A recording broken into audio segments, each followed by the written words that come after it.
नमस्कार। देशवा न्यूज देख रहे हैं आप सभी को पता होगा बिहार में अब बहुत से नए पार्टी आ गए हैं और नए नए पार्टी बन रहे हैं जिनका दावा है कि वो बिहार का विकास करेंगे और विकास इतना करेंगे कि बिहार सबसे आगे होगा। इसी बीच आरसीपी सिंह का भी एक पार्टी बना है, आप सभी को पता होगा। तो बात करते हैं आरसीपी सिंह की पार्टी कमाल कर पाएंगे या नहीं। इस सवाल को तो अगर छोड़ भी दिया जाए तो 2025 में नीतीश कुमार के लिए आरसीपी सिरदर्द बन सकते हैं। नालंदा नीतीश कुमार का गढ़ माना जाता है और आरसीपी यहीं पर सेंध लगाने में जुट गए हैं। बिहार की सियासत में 2 साल से दर बदर आरसीपी सिंह अब चुनाव मैदान में कूदेंगे। आरसीपी ने इसके लिए नई पार्टी बनाने का ऐलान भी कर दिया है। 2025 के चुनाव में आरसीपी किसे सबसे ज्यादा नुकसान कर पाएंगे यह तो वक्त ही बताएगा, लेकिन जिस सियासी पैटर्न पर आरसीपी आगे बढ़ रहे हैं उससे उन्हें नालंदा का चिराग मॉडल कहा जा रहा है। ब्यूरोक्रेसी से राजनीति में आए आरसीपी सिंह को एक वक्त में नीतीश कुमार का उत्तराधिकारी माना जाता था, लेकिन वक्त के करवट लेते ही आरसीपी नीतीश के सबसे धुर विरोधी हो गए हैं। कहा जाता है कि आरसीपी की सियासत अब तभी चमक सकती है जब नीतीश का कोई सियासी खेल हो जाए। 2021 में आरसीपी सिंह ने जेडीयू का साथ छोड़ दिया। उस वक्त पार्टी ने उन पर अवैध तरीके से जमीन खरीदने के आरोप में सफाई मांगी थी। आरसीपी उस वक्त केंद्र में मंत्री भी थे, लेकिन राज्यसभा न भेजे जाने के कारण उन्हें पद से भी इस्तीफा देना पड़ा। आरसीपी इसके बाद कुछ दिन अपने गांव पर ही रहे, लेकिन नीतीश के आरजेडी के साथ जाने से आरसीपी बीजेपी की तरफ चले गए। 2024 में जब नीतीश फिर एनडीए में आए तो बीजेपी आरसीपी से मुंह मोड़ लिया। आरसीपी 2024 से लोकसभा चुनाव में नालंदा सीट से लड़ना चाहते थे, लेकिन बीजेपी ने जेडीयू कोटे में यह सीट दे दी। आरसीपी इसके बाद से अलग अलग रहने लगे।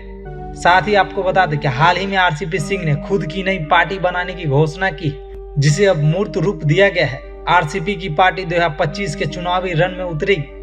आरसीपी सिंह नालंदा जिले से मुस्तफापुरी निवासी हैं। कुर्मी समुदाय से आने वाले आरसीपी 2010 में पहली बार राजनीति में आए हैं। एक वक्त आरसीपी को नीतीश कुमार का उत्तराधिकारी माना जाता था, लेकिन 2021 के बाद से आरसीपी नीतीश पर हमलावर है। कहा जाता है कि 2025 के चुनाव में अभी 1 साल का वक्त बचा है और आरसीपी मुख्य रूप से नालंदा पर फोकस कर सकते हैं। कुर्मी बहुल नालंदा में नीतीश कुमार का गढ़ माना जाता है। नालंदा लोकसभा में विधानसभा की 7 सीटें हैं। सियासी गलियारों में कहा जा रहा है कि नीतीश कुमार का 2020 में घेरने के लिए जिस तरह पूरे बिहार में चिराग पासवान मैदान में उतरे थे, उसी तरह इस बार नालंदा में मजबूत तैयारी के साथ आरसीपी सिंह उतर रहे हैं।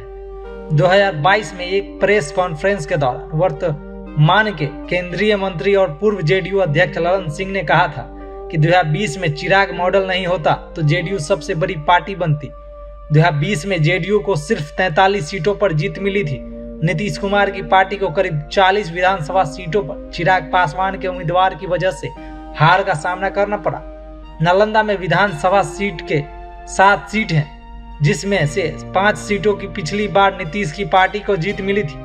एक पर लालू यादव की आरजेडी और एक पर भारतीय जनता पार्टी की जीत हासिल की थी। इस्लामपुर सीट पर जेडीयू उम्मीदवार को 12 वोटों से जीत मिली थी। इसी तरह अस्थावा सीट पर जेडीयू के प्रत्याशी 11,000 वोट से जीत पाए थे।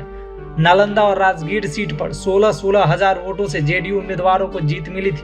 ऐसे में अगर अगले चुनाव में आरसीपी सिंह के प्रत्याशी कुर्मी वोट खरे स्तर पर काटने में सफल रहते हैं तो नीतीश की पार्टी के साथ घर में ही खेल हो सकता है। पार्टी बनाने से पहले एक इंटरव्यू में आरसीपी सिंह आरजेडी नेता तेजस्वी यादव की तारीफ कर चुके हैं। आरसीपी ने उन बयानों को गलत बताया था जिसमें उनके तेजस्वी की पढ़ाई लिखाई को लेकर तंज कसा जा रहा था। आरसीपी का कहना था कि जिन्हें जनता चुन लेती है उनकी पढ़ाई लिखाई पर सवाल नहीं उठाना चाहिए। दरअसल चुनावी रणनीति से राजनीति में आए प्रशांत किशोर लगातार तेजस्वी यादव को निशाने पर ले रहे हैं। फिलहाल इस खबर में इतना ही। अगर आप हमारे चैनल पर नए आए तो हमारे चैनल को सब्सक्राइब करें, लाइक करें।